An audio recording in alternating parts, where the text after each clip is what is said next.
The last Zapirian warship drifted in the cold expanse between stars, its crystalline hull cracked and flickering with dying luminescence. The Resplendent Dawn, once a jewel of the Zapirian fleet, now floated like a shattered relic, its bioluminescent veins pulsing weakly in the dark. Commander Zapple stood at the fractured observation deck, his chitinous fingers pressed against the translucent membrane, watching the distant pinpricks of enemy vessels still hunting them. They had been running for weeks.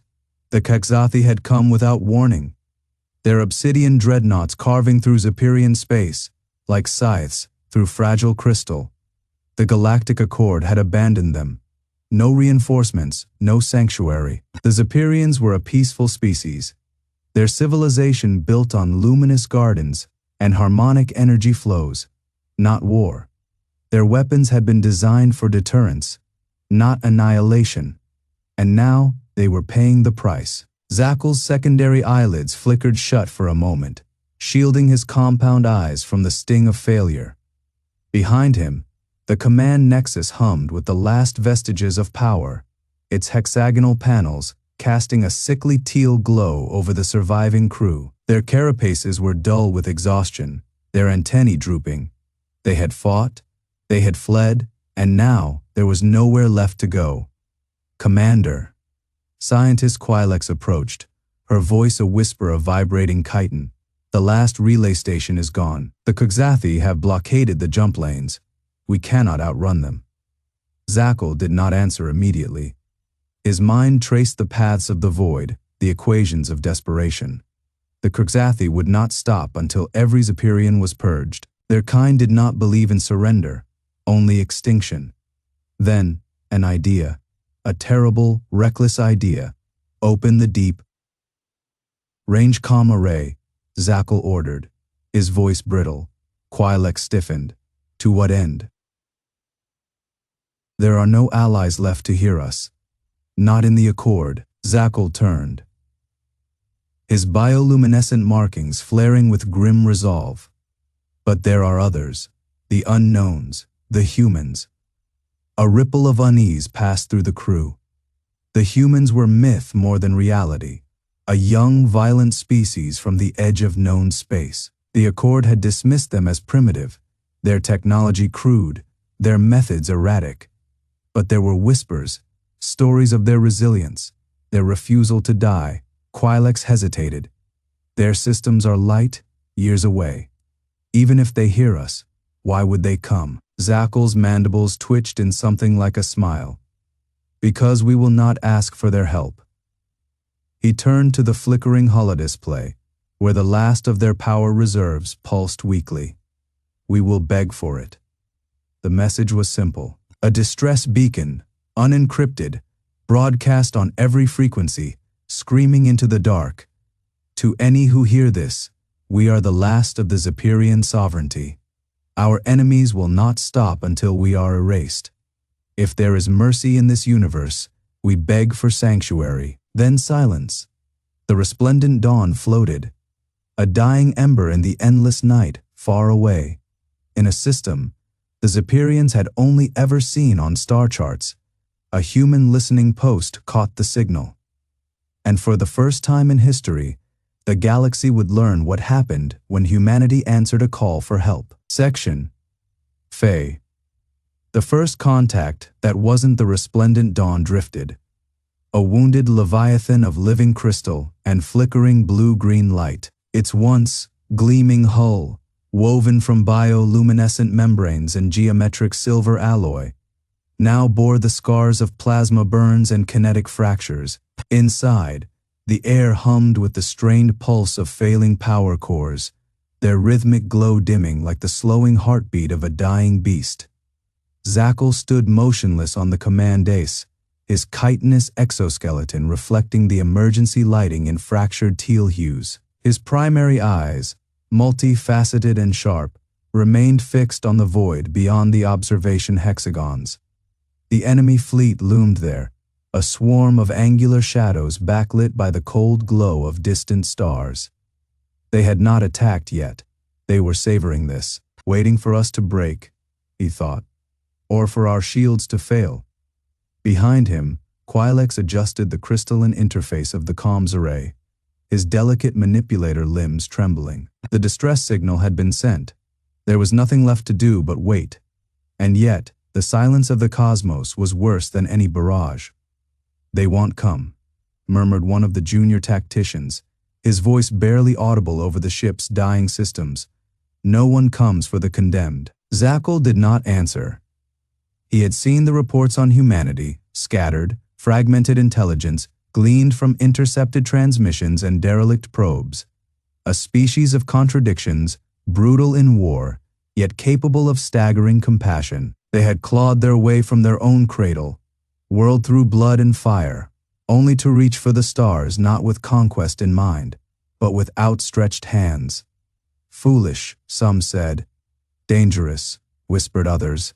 But no one had ever called them indifferent. Krxathi exhaled sharply, his respiratory vents flaring. Even if they hear us, even if they care, what can they do? Their technology is primitive. Their ships are slow. Zapirian's mandibles twitched. You misunderstand. It is not their technology that frightens their enemies. He turned, the bioluminescent nodes along his carapace, pulsing faintly. It is their nature. A chime cut through the tension. The tactical display flickered, then stabilized, just long enough to show a new signature emerging from the void. Not the sleek predatory angles of their foes, not the organic curves of Zapirian design, something else, something wrong. A vessel of brutalist symmetry, its hull, a patchwork of reinforced plating and scorch marks, its engines burning with the crude, unrefined fury of chemical propulsion. No elegance, no artistry, just sheer, uncompromising function, and it was moving fast. Krxathi's limbs went rigid. That's human. Zapirian finished, his voice steady, despite the electric thrill racing through his nervous system. The ship designation, UN's Vanguard, did not hail them, did not slow. It arrowed straight for the heart of the enemy formation, its weapons already cycling to full power. And then, as if the universe itself had drawn breath, the first railgun round shattered the lead enemy cruiser like glass. Silence gripped the Resplendent Dawn's bridge. Then, one by one, the humans spoke, not with words, but with war. The UNS Vanguard did not fight like the Zapirians. It did not dance between enemy fire, did not weave through the battlefield with the grace of crystalline evasion. It did not care for elegance, it punched. Major Helen Cross stood on the bridge, her hands clasped behind her back, her gaze locked onto the tactical display. The enemy fleet, those sleek, predatory vessels that had hunted the Zapirians to the brink of extinction, now flinched under the Vanguard's assault. She did not smile. She did not need to. The ship's railguns thundered again, their recoil absorbed by monstrous hydraulic dampeners. Another enemy cruiser disintegrated, its hull peeling apart in a silent blossom of debris. The Vanguard did not slow.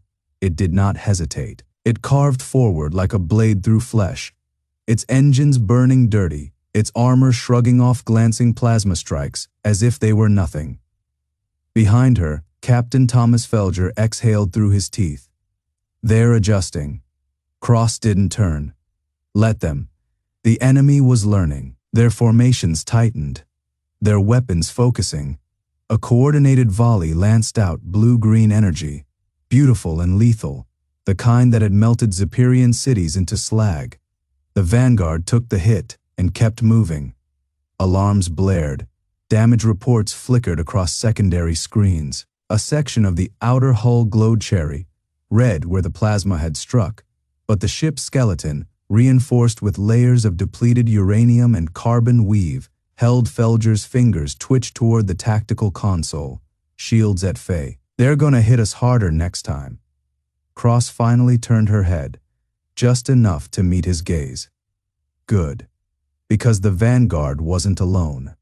The Zapirians had seen only one ship emerge from the void. They hadn't seen the others, hadn't seen the ghosts.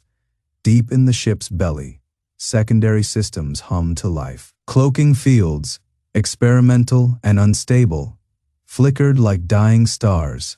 The vanguard was the hammer. The others were the knife. A new signal blipped on the tactical display. Small, fast, barely detectable. Then another and another. Felger's lips curled. There they are.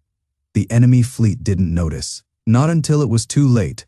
The first stealth frigate decloaked directly beneath a cruiser's belly, its torpedo tubes already flooded with antimatter payloads. The explosion lit up the void like a newborn sun.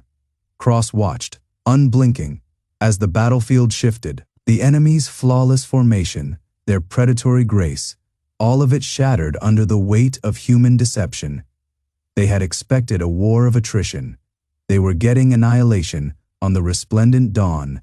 Zapkil's mandibles trembled. His people had fought with honor, with precision. This was butchery, and it was beautiful. Krxathi's voice was barely a whisper. They planned this. Of course they had. Humans didn't just fight, they hunted. The void between stars was never truly silent. Zapkil knew this. His people had sailed the cosmic tides for centuries, their crystalline ships pulsing with the steady heartbeat of bioluminescent reactors. Space sang to them.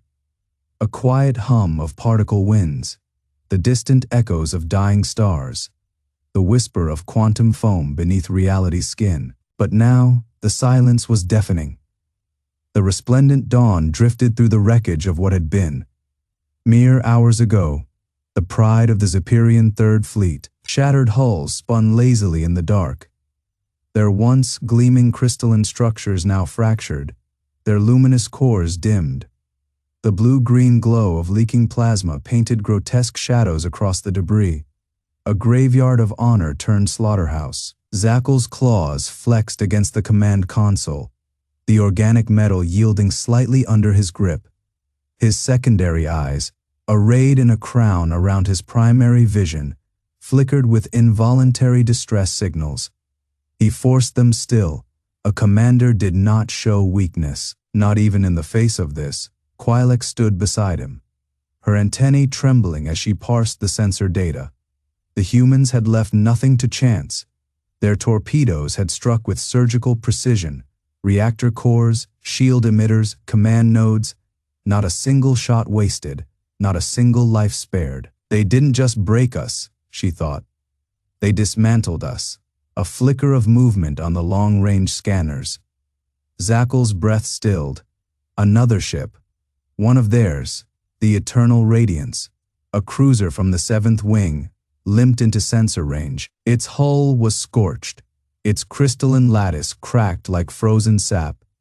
Its energy signature flickered, weak, dying. Zapkil's mandibles clicked in grim relief. Survivors, then the scanners pulsed again. Something else was out there. Something dark, something patient. On the bridge of the UN's Vindicator, Major Helen Krxathi watched the tactical feed with the cold focus of a surgeon. The Zapirian cruiser was wounded, bleeding energy signatures like a gutted animal. Easy prey, but Krxathi wasn't interested in prey. She wanted a message sent. Captain Felger, she said, her voice calm. Status on the Echo? Felger's grin was a blade in the dark. Locked and loaded, Major, just waiting for the word. Krxathi exhaled slowly. The Echo wasn't a warship. It wasn't even armed. It was worse. A relic from humanity's early wars, repurposed for a new kind of battle. A psychological weapon wrapped in steel. Open a channel, she said. The comms officer hesitated. They won't understand our language, Major. Krxathi didn't blink. They'll understand this. The transmission hit the Resplendent Dawn like a physical blow. No words, no demands, just sound, deep, resonant, vibrating through the crystalline hull, like the groan of a dying world. Zapkil's exoskeleton prickled. His people communicated in harmonics, in the delicate interplay of light and frequency. This was wrong. It was noise without meaning, violence without purpose. Then the visuals came. A human face, gaunt and hollow, eyed staring into the void. Behind it, rows upon rows of identical faces, their mouths moving in unison. No. Chanting. Krxathi. antennae flattened in instinctive revulsion. "What is this?" Zapple didn't answer. He didn't need to. The humans weren't just killing them. They were mourning them, and that was the most terrifying thing of all. The sound did not stop. It reverberated through the Resplendent Dawn's crystalline latticework, a low, throbbing pulse that made the very walls hum in dissonant sympathy. The Zapirian crew clutched at their auditory receptors, their delicate sensory organs overloaded by the sheer weight of the transmission. It was not music. It was not speech. It was something older, something primal. The sound of a species that had once huddled in caves and howled at the dark. Zapple's mandibles twitched. His people had never known war like this. Their battles were elegant, precise, fought with shimmering energy lances and luminescent shields where surrender was signaled with a graceful dimming of one's core light. But this was a dirge, a lament, a promise. On the view screen, the human faces flickered in and out of focus, their hollow eyes unblinking. Their mouths moved in perfect unison, their voices a tidal wave of sound that crashed against the dawn's fragile harmonics. Krxathi's antennae trembled as he analyzed the transmission. "They're not just broadcasting," he whispered. "They're amplifying it, layering it. This signal is being reinforced by every human vessel in the system." Zapple felt the truth of it in his thorax. The humans weren't speaking. They were echoing. A new image resolved, a human clad in black, her face lined with scars that spoke of battles fought in vacuum and flame. She stood before a console, her fingers resting on a single, unadorned button. Major Helen Cross did not smile. She pressed it. The Resplendent Dawn shuddered, not from weapons fire, not from an impact, from silence. The transmission cut off mid-chant, leaving the Zapirian crew gasping in the sudden void. The absence was worse than the noise. It was the stillness before the storm, the breath before the plunge. A single, pulsing light on the navigation console. Krxathi's claws skittered across the crystalline interface, his bioluminescence flaring in alarm. Something's, the dawn's hull groaned. Outside, the stars twisted, space itself rippled, warping like liquid under an unseen force. And then, with a soundless detonation, reality split. A ship emerged, not human, not Zapirian. Its hull was pitted with the scars of millennia, its architecture angular and brutal, forged from materials that drank in the light. It hung in the void like a knife hovering over a throat. Zapple's core, light dimmed. The humans hadn't just answered their surrender. They had brought witnesses. The ship hung in the void like a blade unsheathed. Zapple's bioluminescent veins pulsed erratically, his core light flickering between teal and a sickly, muted gray. The vessel before them was not just ancient, it was wrong. Its geometry defied the organic curves of Zapirian design, its edges too sharp, its silhouette too still. It did not drift. It did not hum with the resonant energy of living crystal. It simply existed, a scar upon the fabric of space. Krxathi's claws trembled against the navigation console, the crystalline interface responding sluggishly to his touch. The Dawn systems were recoiling, as if the mere presence of this intruder sent ripples of dissonance through their bioelectric networks. Scanners refused to lock onto the ship's hull, returning fragmented data, layers of armor forged from something denser than neutronium, power signatures that flickered in and out of reality like a dying star's last gasp. And then there were the markings, etched into the ship's pitted surface were symbols, not language, not in any sense the Zapirians understood, but something deeper. The shapes carved into the metal seemed to shift when stared at too long, twisting into configurations that made Zapple's tertiary eyes ache. The humans had not come alone. Major Helen Cross stood on the observation deck of the Oblivion's edge, her reflection a ghostly smudge against the reinforced glass. Behind her, the ship's interior was a cathedral of shadows and crimson emergency lighting, the air thick with the scent of ozone and old blood. The humans had not built this vessel. They had found it, and it had found them, in turn. Her fingers traced the edge of a data slate, the screen displaying the Zapirian surrender broadcast, their desperate plea echoing in the silence. She had seen the fear in their bioluminescent eyes, heard the way their voices had fractured under the weight of extinction. It had been familiar. Too familiar. Behind her, Captain Thomas Felger shifted, his armor's servos whining softly. "They don't know what they're asking for," he muttered. Helen didn't answer because he was right. The Zapirians thought they were surrendering to salvation. They had no idea what they had just invited into their war. On the Dawn, Zackle finally found his voice.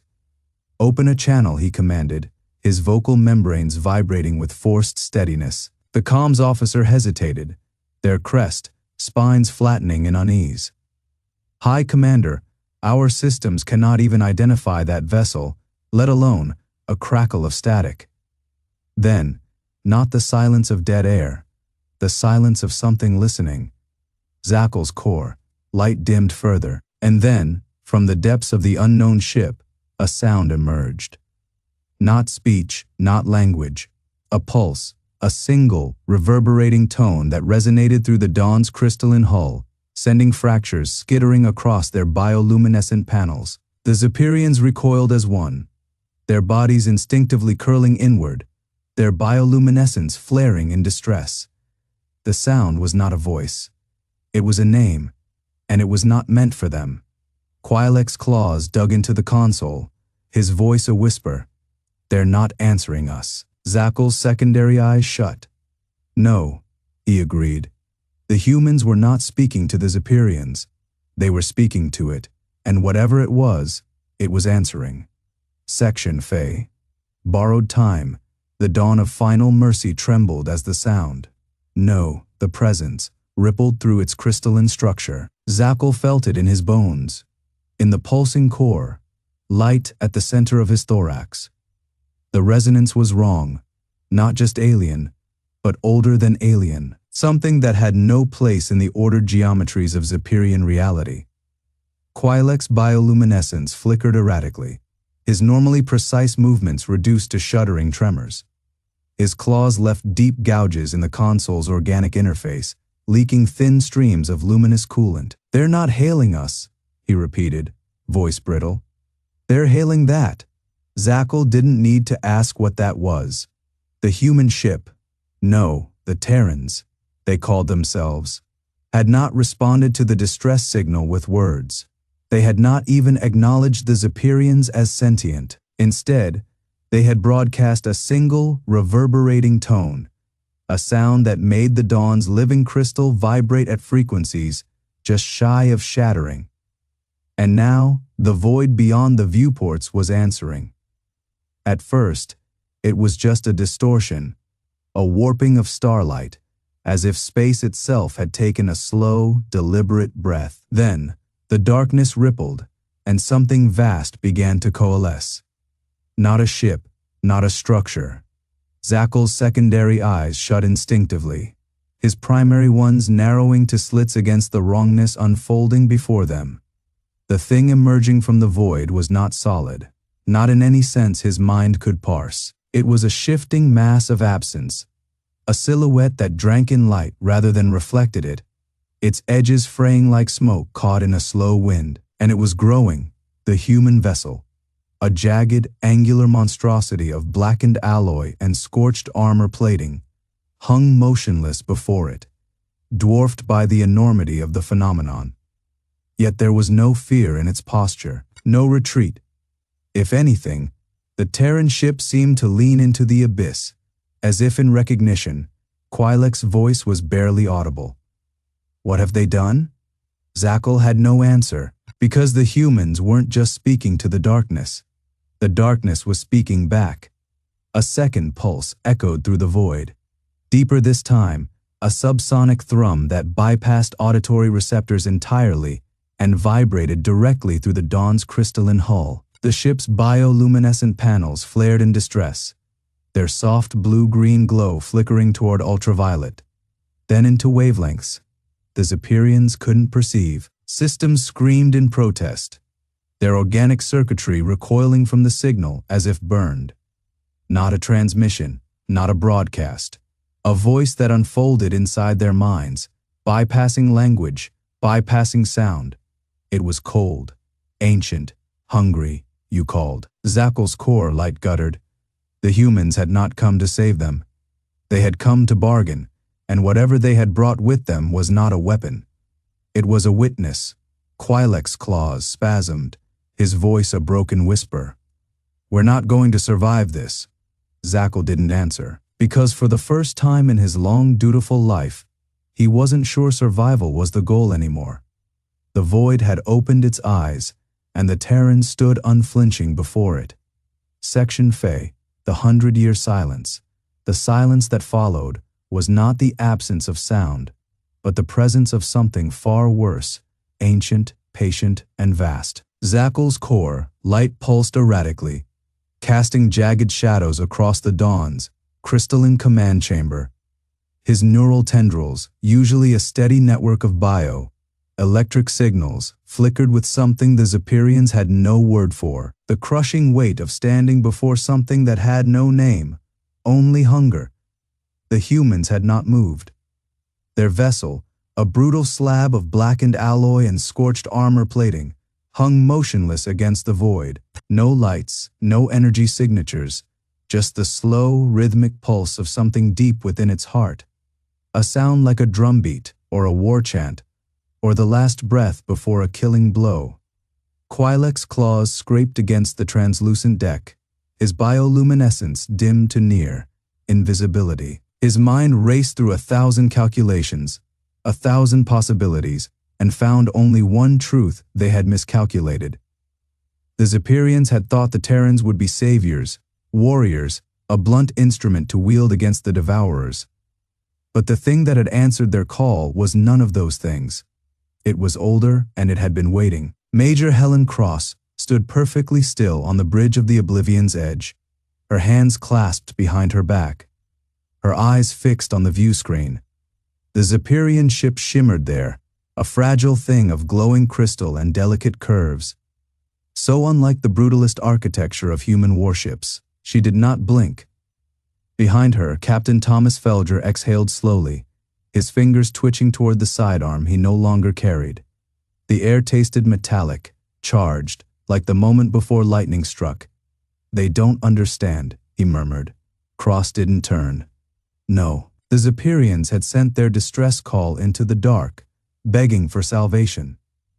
They had not realized that humanity had long since stopped believing in salvation. Zakel's neural tendrils recoiled as the voice came again, not through the comms, not through sound, but through the bones of the universe itself. You asked for aid. The words were not words. They were the scrape of claws against stone, the hiss of a dying star, the sound of something waking. Krxathi's entire body locked in place, his bioluminescence flaring in a panicked burst of blue. Green. His mind screamed at him to run, to hide, to do anything but stand there as the void stared back. But there was nowhere to run. The humans had not come to fight for them. They had come to show them why they fought. And what they had brought with them was the reason nothing had ever conquered Terra. Felger's jaw tightened as the Edge's systems hummed, the ship's AI cycling through protocols older than the Zapirian civilization, ancient codes, older wars. They think we're here to save them, he said. Cross didn't answer. She didn't need to.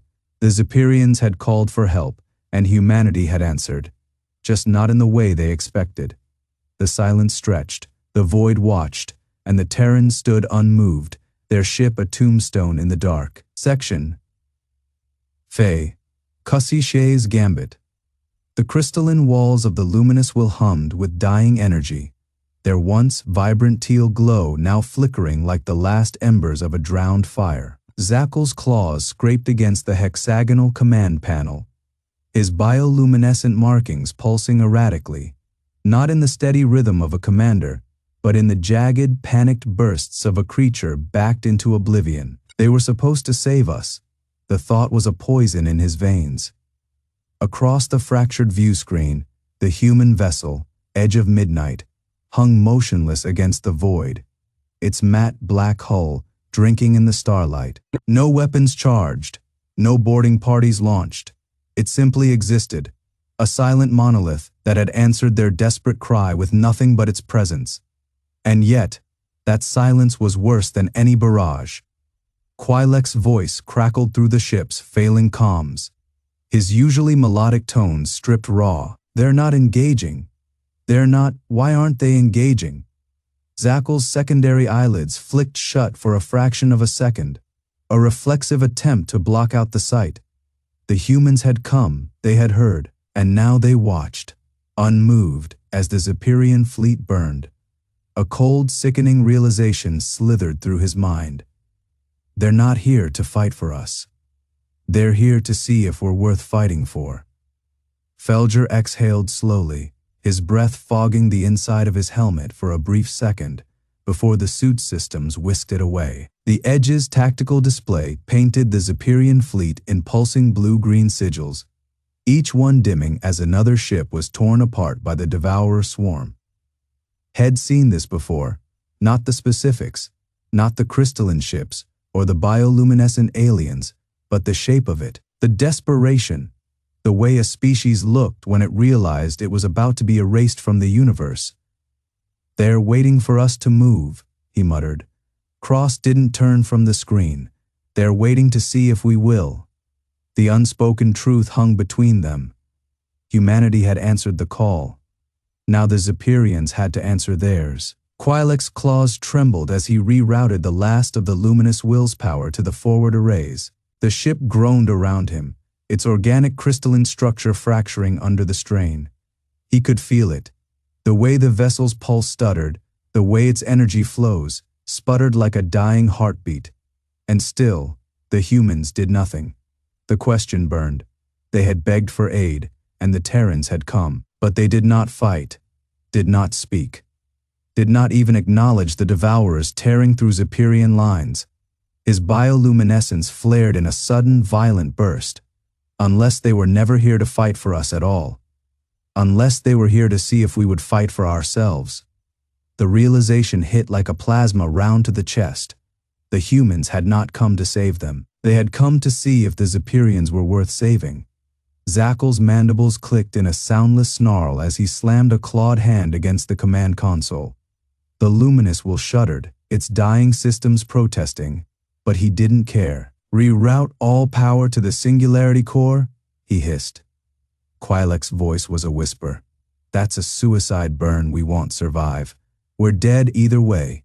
Zapir's bioluminescence darkened to a deep, furious indigo. "But if we're going out, we're taking as many of those things with us as we can." For the first time since the humans had arrived, he turned his full attention to the Edge of Midnight, and he understood.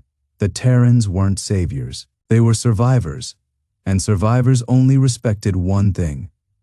Felger's fingers tightened around the edge of his console as the Zapirian flagship's energy signature spiked.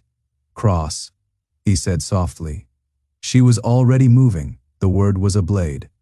The Edge of Midnight roared to life. Section. Faye. The whisper answers. The Edge of Midnight didn't move like a ship. It uncoiled. Captain Thomas Felger felt it in his bones. The shudder of the deck plating, the way the artificial gravity pulsed as the Terran warship's engines flared to life. The Zapirian flagship, Luminous Will, burned like a dying star ahead of them, its crystalline hull fracturing under the strain of its own overloading core. Felger exhaled. They had seen this before. Desperation, last stands, a cornered animal, teeth bared, ready to take as many down with it as possible. Major Helen Krxathi didn't flinch. She stood at the center of the bridge, her silhouette framed by the holographic tactical display, her fingers hovering over the command interface. The light from the screens painted her face in shifting blues and greens, the same colors that pulsed through the Zapirian's dying vessel. She didn't give the order to fire. Felger understood. This wasn't about mercy. It was about recognition. The Luminous Will was beautiful in its death throes. Zapir watched through the fractured viewscreen as the Terran ship, edge of midnight, shifted position, its angular black hull drinking in the light of distant stars. It didn't flee. It didn't charge. Quilek's voice crackled over the comms, weak with static. They're not engaging. Why aren't they? Zackel's mandibles twitched because they knew the humans had seen this dance before. They had lived it, a last defiant act before annihilation, a final middle finger to the uncaring dark, and now they were watching him do the same. The realization should have been humiliating. Instead, it was infuriating. His bioluminescence flared, veins of electric blue burning beneath his chitinous plating. The singularity core was seconds from critical, the energy readings spiking into the red. He could feel the vibrations through the deck, the way the ship groaned like a living thing in pain.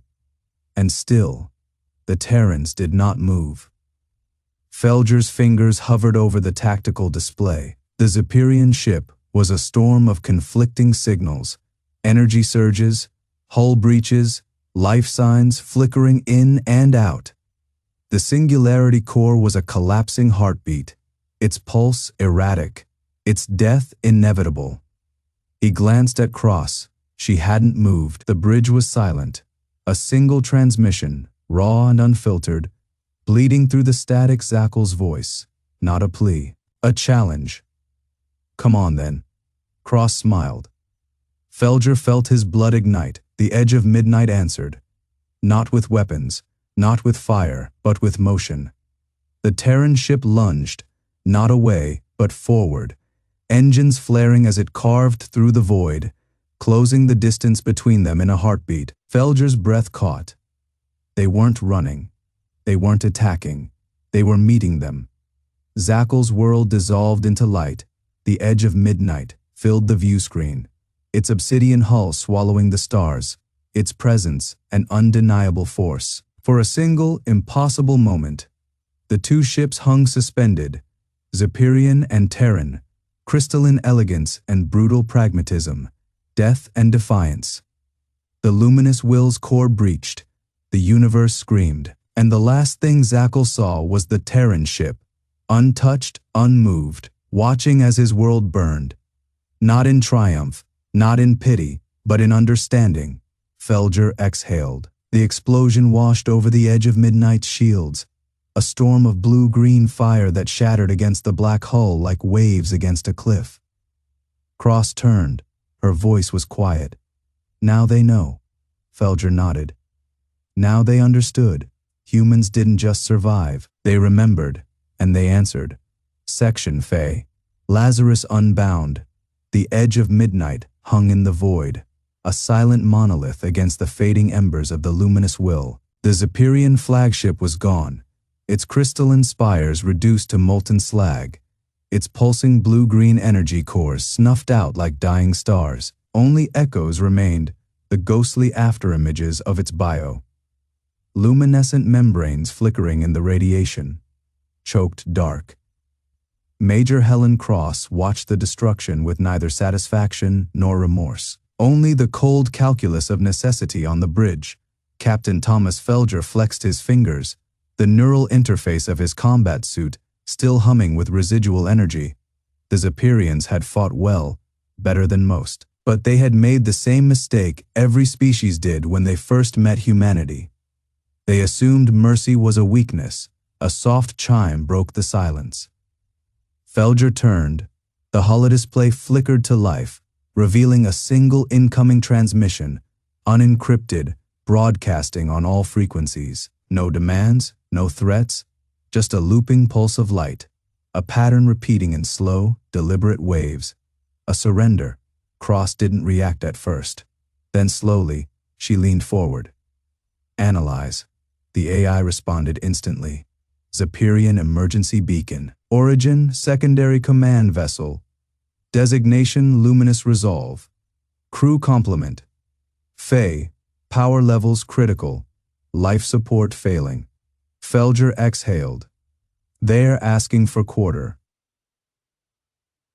Krxathi was silent. Outside, the wreckage of the Zapirian fleet drifted, shattered crystalline husks, their geometric symmetry broken, their organic energy flows sputtering into entropy.